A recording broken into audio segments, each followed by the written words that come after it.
When is the last time you talked to Unknown? Shit, 2 days ago. You think he'd come on the show? Nope. No. He's unknown. Unknown will not do interviews. No. I had a podcast that he was on. He sit behind the camera with a microphone. He will not come on. He will not do an interview. No. He's He don't even like never talking to people. yeah, he's never done. We did one podcast together for Red Bull, and only reason why he did that one because there wasn't no cameras. Yeah. What is he doing? Is he still music associated? Put jumper cables on my nuts right now. I couldn't tell you. Mm. If you shocked the shit out of my nuts, I couldn't tell you. Unknown. We would love to have you come on the show, man.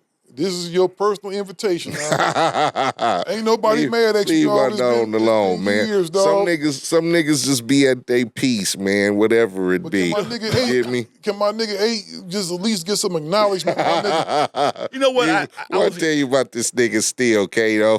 me and Unknown, I will say this, man. When he first signed y'all, me and him together, I know this happened because I did it with him. We had a little cassette, little 3 songs. Yeah. We would roll through Compton, through different hoods, and get a cassette. That's how you promoted records back in the day. Yeah, definitely. He didn't know where to go. I ain't getting paid on this shit. I ain't got my little change, okay? And he like, man, come with me. So me and him would roll up, and the cats would always grab their waistbands. John, nigga, what's up? Oh, man, hold on. Music. It's like, here, nigga, take it. And that's how we got the Compton's Most Wanted thing promoted throughout Compton. Going hood to hood, or the hoods we could go to. Yeah. Hood to hood, putting it. Yeah, we did the same. And dude, niggas was hitting their waistbands on us multiple times. Hell, oh man, calm down, Doc. I think I had a box of them tapes, and I would just roll through the hood, just giving them out. Yeah. Just giving them away. And shit, y'all damn near, man. You know, I was talking to Chio one day. He said y'all damn near wound up on death row.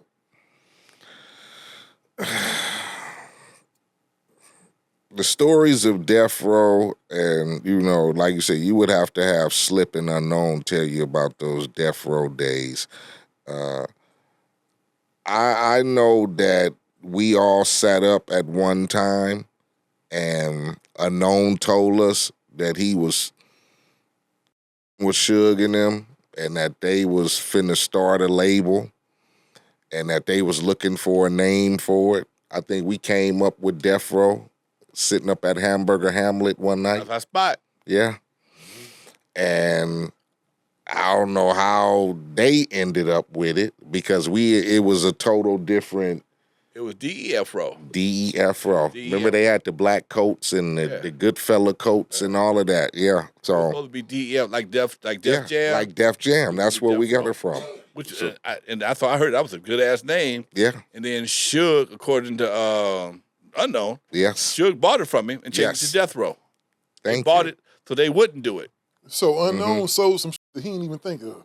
Well, we all thought of it. We were all at the table when we came, because Unknown said that he had hooked up with Dre and Suge, and they was finna try to, they were starting the label, and they were looking for it. So Unknown was like, let's think of some names, because we, as Compton's Most Wanted at the time, I don't know if we had our deal, probably was getting ready to play out with Orpheus or whatever. Was that when he came back to the studio with that black guy? Something. Unknown came back with the black eye. Yeah, that was because I think he had took money from Suge to start working on tracks. And most of the time Slip did a lot of the tracks. That's when he bought the dog. Okay, so he took money from Suge to work on tracks for, I think the Convicts was supposed to be the first group. Okay. Big Mike and them. But then we were in the middle of working on Music to Drive By. So that was his excuse for when he had to go up to Death Row and Suge like, nigga, where my beats? Oh, well, I'm working on Compton's Most Wanted record right now. So, yeah, but you took my money. and that's how he got the black eye. That's apparently what I heard. Motherfuckers say it was Wrecking Crew. People always associated us together. I forgot, it was, what's his attorney's name? He's attorney for Dick Griffey. And he says, the record, Suge beat the Wrecking Crew up. No. No, that was unknown. But yes. see, this is why I didn't with that shit. Because I don't respond well to that kind of shit. I've been there before.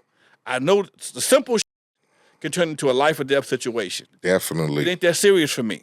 Okay? That's why, nigga, I tap out. Just not because I'm a punk. I don't need the headache. Yeah, nobody want to deal with all that. All money ain't good All money. money ain't Put it good like money. that. No. You got to learn how to. I'm already making some decent money over here. Dude, yes. He was making decent money with the Compton's Most Wanted deal, but sometimes, man, that it started looking a little better, you know what I'm saying? So he went over there, he took money from Suge to do beats. And then most of the time, like I said, Slip was doing a lot of the production. So Slip had his hands full producing Compton's Most Wanted music to drive by. Unknown produced, but he was more the, hey, Slip, I'm going to go get us this bread. I'm going to go get us this, to do these beats for Suge. And then Unknown was at the crib, chilling with the dog and Cindy and when Suge probably called him up there like, man, where my beats at? And then a nigga told me the story. They said he called him into that room and he was like, man, I think, we gave you about 20, 25 grand. Where's my beats? He said, well, we busy working on Compton's Most Wanted. Suge said, man, I don't give a fuck about Bompton's Most Wanted. You know what I'm saying? Where my beats? And they took off on him. Just boop, boop, boop, boop. Yeah, because he came over to Slips. He came to the studio. And we was like, why you got sunglasses on and it's nighttime? And you inside the studio. It's dark as is here. And I think he took the glasses off and we was like, what the fuck happened to you? When he came to my studio, I said, think what happened? Wrong place, wrong time. Yeah. Wrong place. Think what happened? That red Wrong place, room. wrong time. Yeah. That was the story. Yeah, that was the story. He ain't got to feel bad. He ain't the only nigga to kick some black ass coming up out that motherfucker. Nah, it was. Yeah, I heard it was a that's gang of niggas got their asses whooped up at that A office. whole bunch of ass whoopings going on. Is it worth the hassle? Oh, but you remember Happy Parade? Remember Happy, the one producer, what was the manager name? I forget Happy's last name. Did you know Happy? No. It was a cat, I think he was Be Real's manager. He managed Be Real them. He got out the management game. They found that dude walking down Wilshire, man, with his shirt off, like his shirt that got tore off of him. Hands halfway tore. These niggas walking down the street, just like eyes on swole. Yeah. And just didn't, and he said he wasn't returning none of his clients' phone calls. That nigga just left the music industry. See? Gangsta Chronicles, we gon' tell you how it goes.